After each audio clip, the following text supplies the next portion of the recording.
Hello guys, good evening. Hi.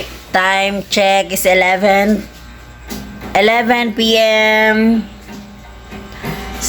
Friday. Dahil Friday, so matagal matulog yung mga kiddos, pero gusto ko na silang patulogin. Kaya lang busy pa. Ito ang mga ginagawa nila.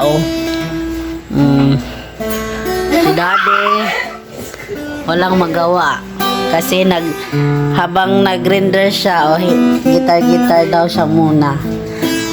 At ito ang dalawang kiddos, busy.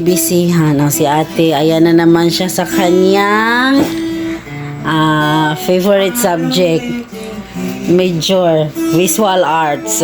Visual arts na yan.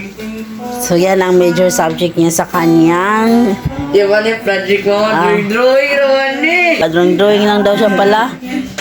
Tapos si Kylie, busy-busyhan din siya sa kanyang mga crayons. Creative daw siya, anak daw siya, sana all.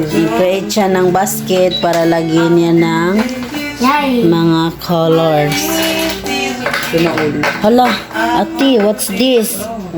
Nakuan lagi niya, naguba. And this one is, what's this? Oy, yung ulam namin na chicken. Yung saging namin nalata na. So guys, yan yung mga ginagawa ng aking ate, drawing. Pag kumanog doon, drawing na yun. Dahil tapos na daw siya sa kanyang Pagpa-uy. assignment. Magtuon pa ko sa uban. Oh, sure. Ito na naman siya. Puro drawing na lang. Ako nakatulog ako kunti guys kasi si Kulot natulog na. Tapos nagising ako. Pag ako nagising, hirap nang makatulog ulit. So, ayan guys, kayo kumusta ang inyong araw? Sa akin kanina, grabe yung laba ko, sakit ng aking katawan. Parang naputol na yung aking bewang. Ayan guys, thank you for watching.